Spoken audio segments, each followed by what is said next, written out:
strong 4.8 magnitude earthquake strikes Japan, and within minutes of strong 4.8 quake in Tonga. Both of them are deep earthquakes. We'll take a look at the map. This is basically on the Ring of Fire, as you can see on the left-hand side there.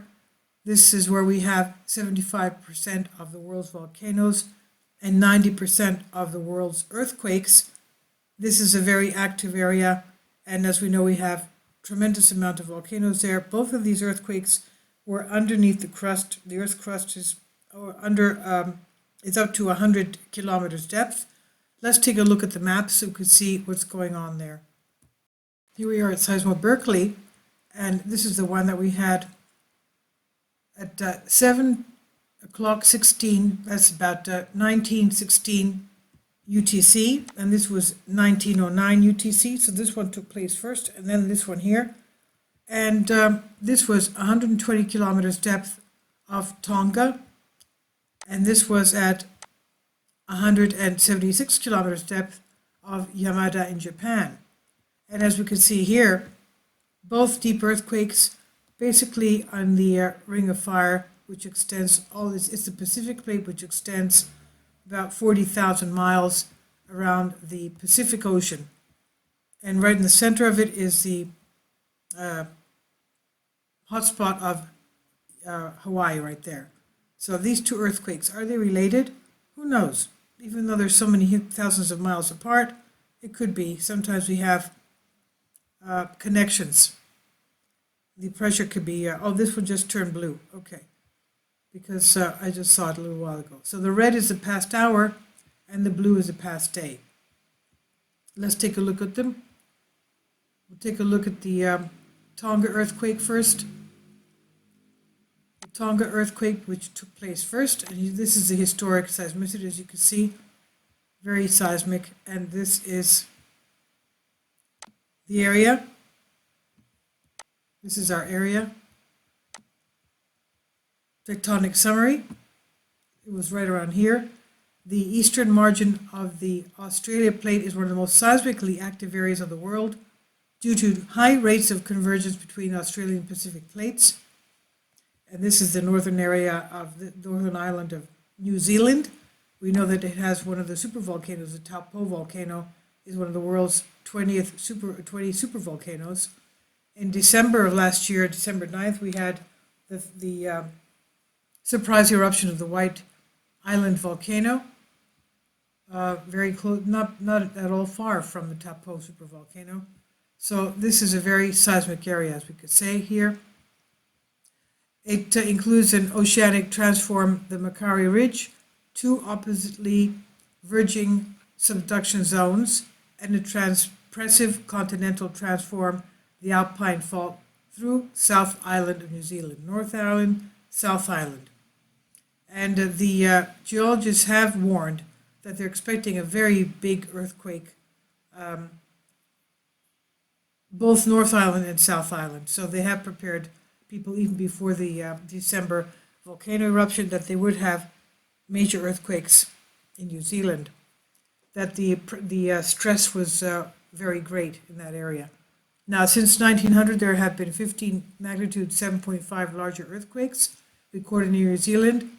9 of these and the 4 largest occurred along the Macquarie Ridge, including the 1989 magnitude 8.2 event on the ridge itself, the 2004 magnitude 8.1 event, the reflecting interplate deformation, and the largest recorded earthquake in New Zealand itself was 1931 7.8 in Hawke's Bay earthquake. The last magnitude 7.5 plus earthquake along Alpine Fault was 170 years ago. In northern New Zealand, this is what we have here, Australian Pacific boundary stretches east of Tonga and Fiji to 250 kilometers south of Samoa. For 2,200 kilometers, the trench is approximately linear this way, including 2 segments where the old 120 million years Pacific oceanic lithosphere rapidly subducts westward here at Kermadec and Tonga, at the northern edge of Tonga. So this is the subduction area. This is where we had our Tonga earthquake of 4.8 just a few minutes ago.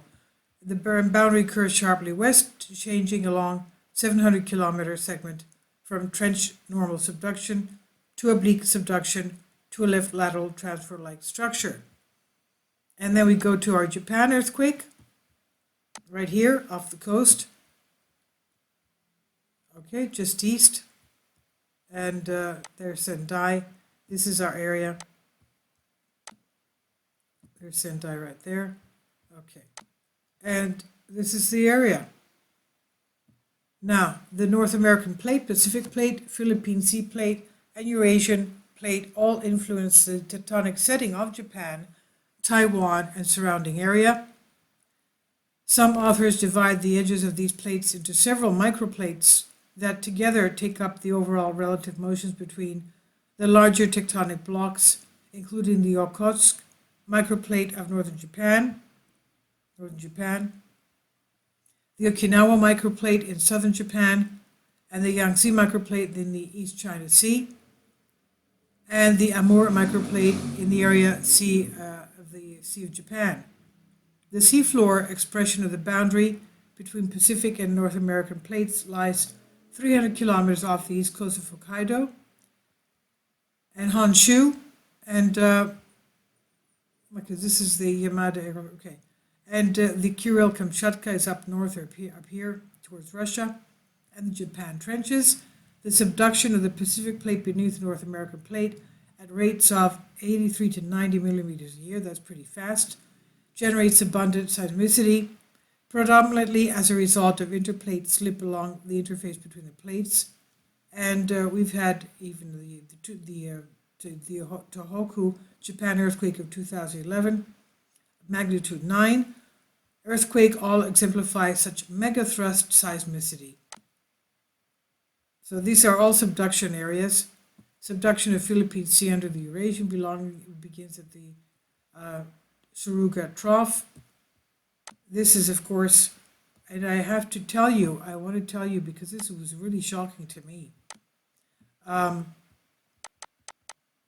Around 600 AD, they had writings of the Japanese stating that they were able to see pink skies.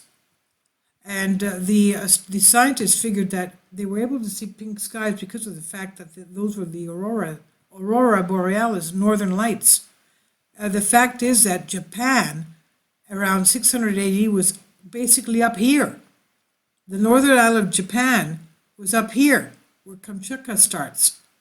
And that means that all this went down in 1,400 years. This area has come down up to where it is here. You know, like 1,500 miles down.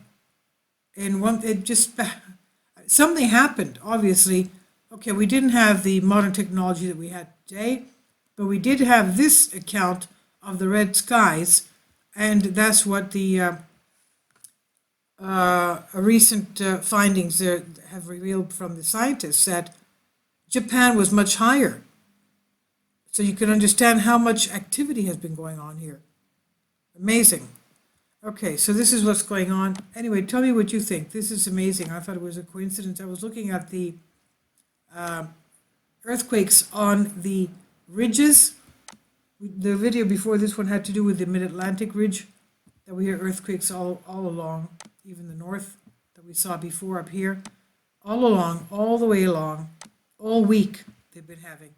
And then I looked at this ridge here. This is also active. And these earthquakes, as you can see, they're not small. 5 magnitude earthquakes. Okay, 5.2. Then that's when we saw this coming up. These two earthquakes came up after that. 4.8 minutes from each other. So I thought that was, that's not the first time we see that. There are many times that we have a few minutes later, or a few hours later, we have the pressure somehow releasing that way. Okay, thank you. Please leave your comments, and thank you for your support.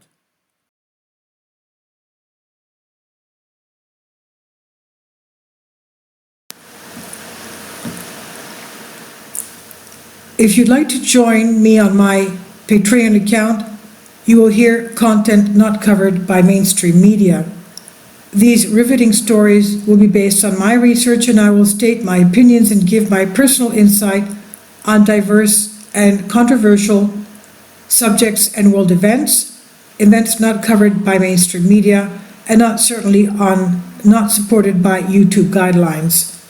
So whatever I have on my Patreon, most of those will not be on my YouTube channel. Please consider becoming a member today. More of the most significant and important videos will be on my Patreon channel. Your support helps me to continue my research and keeps this YouTube channel alive. And we depend on your support, your generous charity, because we help economically challenged families here in Athens, Greece, in Kapota, and we also help the young generation with university tuition and the community around our church. Thank you.